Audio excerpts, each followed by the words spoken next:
Hello everybody and welcome back into the kitchen here at Clean Valley Farms. Today I'm kind of doing a by demand, by request of one of my old friends back in the old town there. So yeah, today is going to be interesting. A couple of coffee based treats because apparently I have to. So I got this box in the mail.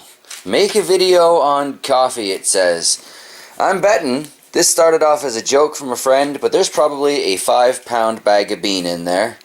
So I think today we're going to make some chocolate covered coffee beans and maybe even some like dessert chocolate jello. Let's get going. For one of these treats we're going to have to make some homemade chocolate. So I've got equal parts of cocoa powder, icing sugar, and coconut oil, and then I've got a half portion of powdered milk just to make it kind of a milky chocolate. And today we're making our chocolate in this little mini crock pot. Hopefully that'll work, but if it doesn't, I'm sure I'll come up with a new plan along the way.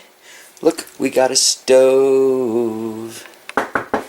So the first thing I've got to do is I've got to get this coconut oil to a liquid state, and then we're going to start mixing in our dry ingredients. Alright, now that the oil is melted in my crock pot, I'm just going to start adding in my cocoa here.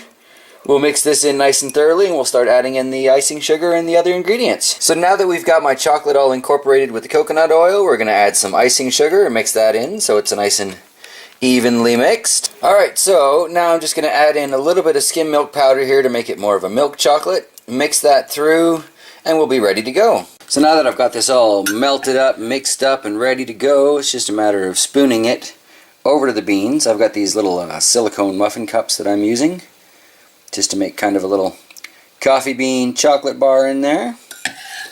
We'll see how many of these I can pull off with this little bit of chocolate I made. And we'll get started on the next treat. So here we go. I've got 6 of the little ones setting. I've got 4 of the big ones setting, and I can't wait to devour those when Shocks goes out. Alright, now while those are setting in the fridge and freezer, it is worth mentioning these are refrigerator chocolates. These are based on a coconut oil thing, which basically melts as soon as it hits like 80 degrees or whatever. So this is not something you're going to want to put in your pocket and run around through town with, but it makes a great little pick-me-up chocolatey coffee treat in the morning, I tell you what. Next treat we're going to work on is a nice coffee jelly. It's more of a dessert type thing. But it's also really straightforward, and it's basically the only other thing I could figure out to do with coffee beans to satisfy the demand/request. So for this next one, we're just going to take some simple gelatin and 2 cups of coffee, because basically one of these packets will set 2 cups of jelly, or 2 cups of liquid. And wouldn't you know it, I tore it just above the glue line. So now that I've got this open, I'm really just going to mix it into some incredibly strong coffee, and mixed thoroughly, you know? Now you're supposed to let jelly bloom and all kinds of stuff, and you kind of skip that when you're doing it this way. I could have started with a cold coffee, but our coffee maker keeps coffee warm. What do you do? So I'm just going to mix this nicely through, probably about 5 minutes or so. I want to make sure there's no lumps of gelatin or anything in there. Then I'll pour it into these little silicone cups.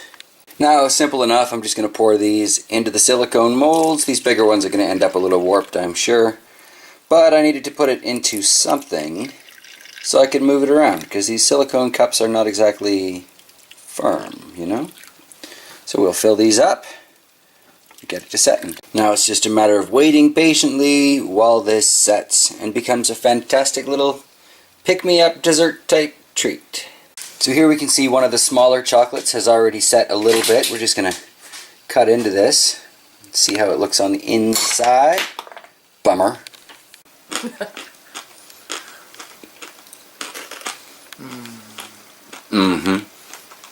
Not too bad, eh? I'm so spoiled. Just don't get me smiling after. You hear that crunching in the background? That's how good they are, right? You wouldn't necessarily think eating coffee beans like as coffee beans, but when you cover it with chocolate, it's fantastic, assuming you're a coffee person. So yeah, once those jellos get set, we'll take a look at that, put these side by side, and it's time for some dessert. Here we have some of our coffee jellies. They seem to have set fairly nicely. Just a little whipped cream on top of that, serve it with a spoon, and you're good to go. And here we have our 2 coffee-based treats, by request, by demand, however you want to word it. But yeah, if you make the chocolate covered coffee beans, like I said, remember this is kind of a needs to be in the refrigerator chocolate. And if you make the jelly, I would almost recommend using, I don't know, 3/4 of the liquid it recommends. Get a much firmer set on that, and then you could flip them out perhaps and even serve them without the cups. But there you go. Alright, well, thank you for joining me, everybody. As always, I appreciate the time spent with me here in the kitchen or out in the gardens or whatever it is we seem to be getting up to in any of these random videos. I have some coffee to eat. Have yourselves a good night.